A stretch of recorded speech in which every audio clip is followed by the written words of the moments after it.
sini saya ada entry ya, M15 berdasarkan H4 ya.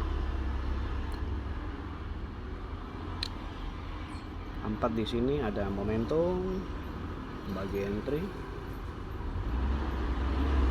terus bagi entry lagi yang kedua kalinya di sini. Berarti ini re-entry dari sini, momentum. Oke, setelah ada momentum begitu, re-entry, coba kasih kotak. Oke, kasih kotak. Nah ini kayaknya langsung jalan ini. Ada news ya, ada news ini, berarti langsung jalan ya, langsung ya TP ya. Saya jelasin lagi dari awal. Saya kan sudah kotak-kotak nih tadi. Terus turunkan ke H1. Di H1 sini kelihatan jelas banget. Di sini ada apa yang namanya ekstrim di sini. Ya, ekstrim. Ketika ekstrim di sini, maka saya turunkan ke M15. Nah, di M15 di sini kelihatan lagi ada ekstrim lagi. Maka set signalnya ini adalah REE, re-entry ekstrim. Oke. Sekarang kita hapus dulu yang ini dulu semua. Hapus dulu ya. Nah, setelah ini ketahuan ada ekstrim.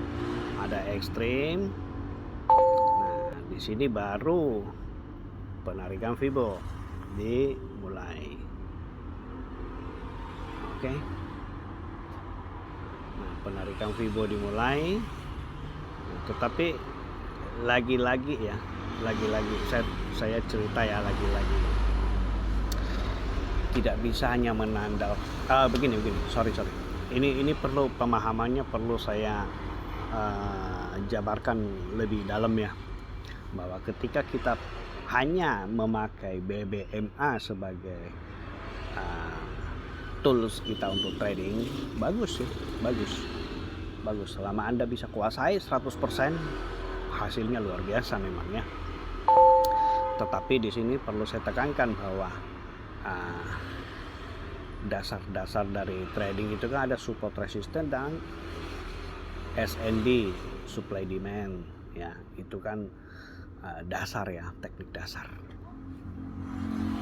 Nah, kemudian sebelumnya kan saya sudah gambar-gambar tadi di sini. Ini ada base ya. Cuma base-nya kan besar.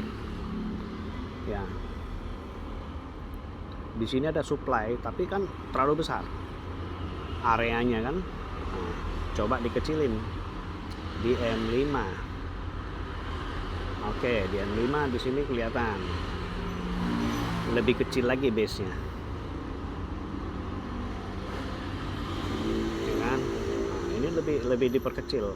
Oh, ini areanya untuk pending order ya.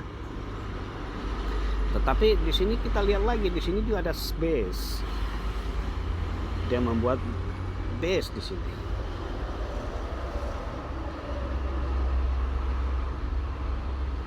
Terlalu besar. Nah, dia membuat base di sini. Ya.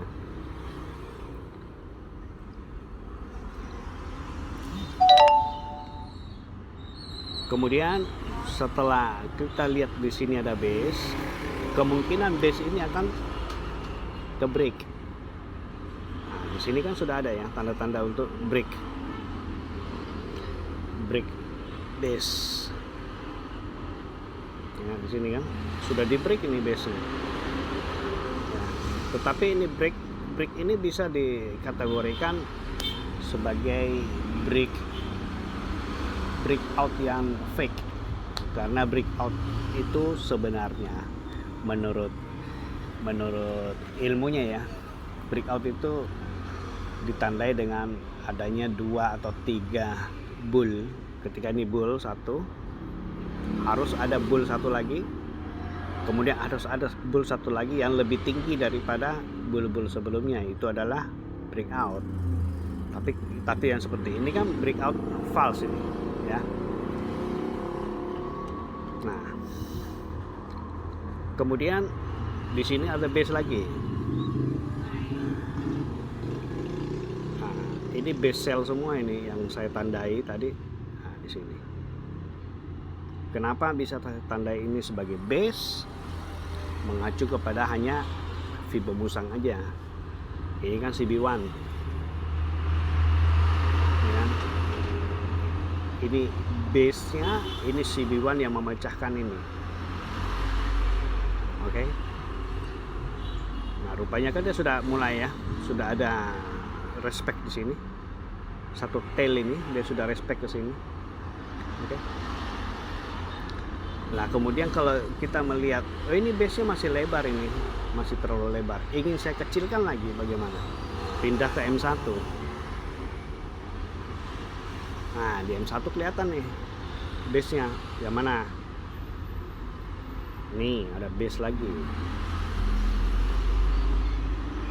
Paling ujung ini base-nya.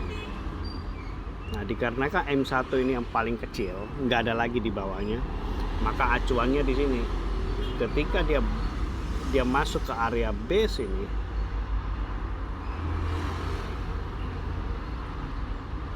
ya, ketika dia masuk ke area base ini biasanya orang SND sudah membuat pending order di sini, area sini cut loss ketika dia breakout ini, tail yang paling atas. Ini adalah resistance. Ini adalah supply tertinggi. Jika dia breakout, habis sudah ini. Nah, jadi di sini dilihat ada banyak base yang harus dia pecahkan. Kalau kita lihat ya, M5.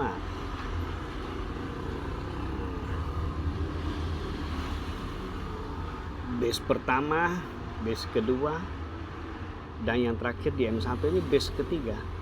Nah, ini memang area risiko, mulai dari penarikan Fibo di sini ya sampai ke atas, ini adalah area risikonya kita. Nah, kalau pemain yang mengaplikasikan BBMA, kalau dia sudah dapat signal REE seperti ini, maka layer sudah mulai layer. Dikarenakan saya akunnya kecil, nggak bisa buat layer begini. Kalau dia ketarik ke atas, kemungkinan bisa MC.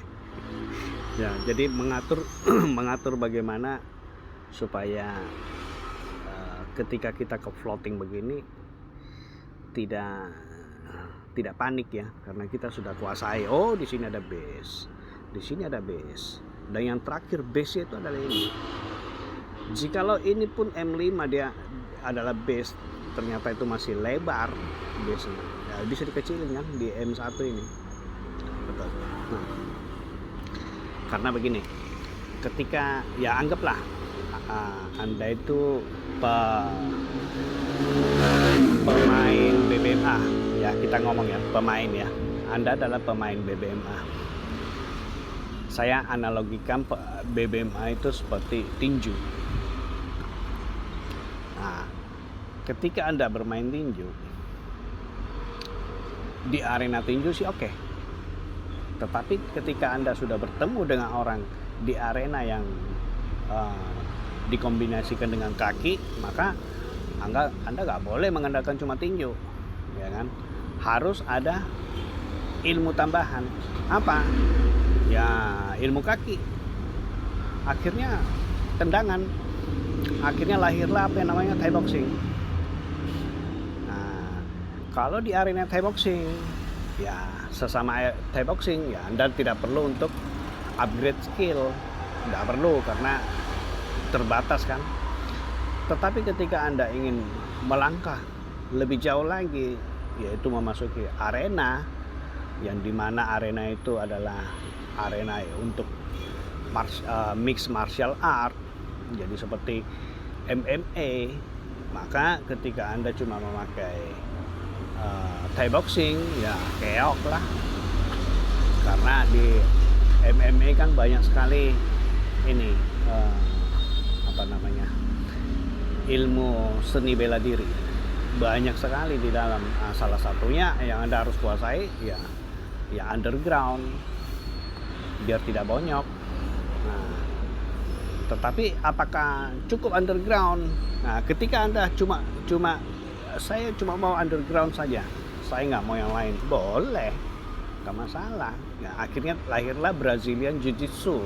Tetapi sekali lagi, Brazilian Jiu-Jitsu, karena dia cuma mengandalkan Brazilian Jiu-Jitsu, itu pun pernah KO loh. Siapa itu? Master siapa itu yang paling terkenal itu Brazilian Jiu-Jitsu? Itu juga pernah KO. Ya kan? Nah, sedangkan pemain Thai boxing yang khusus Thai boxing yang baru-baru ini viral karena beliau menikah dan yang akhirnya disunat, manusia besi dari Thailand, siapa itu namanya? Dia melepas lajangnya, terus dengan dia cuma bermain Thai boxing, terus dia lawan siapa itu namanya? Yang masternya MMA yang brewok itu siapa namanya? Itu kan hampir tewas dia kan? Terkena dicokik di lehernya. Nah, dia tidak ngerti underground itu bagaimana, dia tidak ngerti caranya untuk melepaskan diri dan lain-lain. Dia berusaha untuk ya bertahan aja. Akhirnya ya untungnya wasit kan melihat tangan kirinya mulai terkulai ke tanah. Kalau wasitnya kurang jeli, mati dia, tewas di tempat, Pak. Itu keuntungannya, keberuntungannya dia kebetulan ada wasit itu. Nah, di situ. Nah, jadi sekali lagi maka BBMA ini akan tetap kita padukan tetap dengan dasarnya, yaitu SND, SNR, apalah namanya. Nah, mungkin Anda tidak perlu sampai kuasai sampai full 100%, tetapi Anda paling tidak tahu, oh di sini ada base, oh di sini masih ada base, oh ini base terakhir, bagaimana ketika base terakhir ini dijebol, apa yang harus Anda lakukan, ya kan tidak perlu sampai oh ini base ini terus saya opennya harus bagaimana, mengikuti teknik apa, ya itu lain lagi. Kalau Anda ingin perdalam boleh, tetapi sekali lagi ya ini jangan cuma satu aja yang dipelajari, paling tidak ada ilmu tambahan untuk memasuki dunia forex, ya kan. Sekilas itu dulu ya, terlalu panjang ini videonya, sudah 13 menit ini. Oke. Saya nggak tahu ini apakah ini bot ini, kayaknya ada bot nih Kambohel ini yang muncul, tapi sampai siang ini rupanya belum ada notifikasi yang masuk.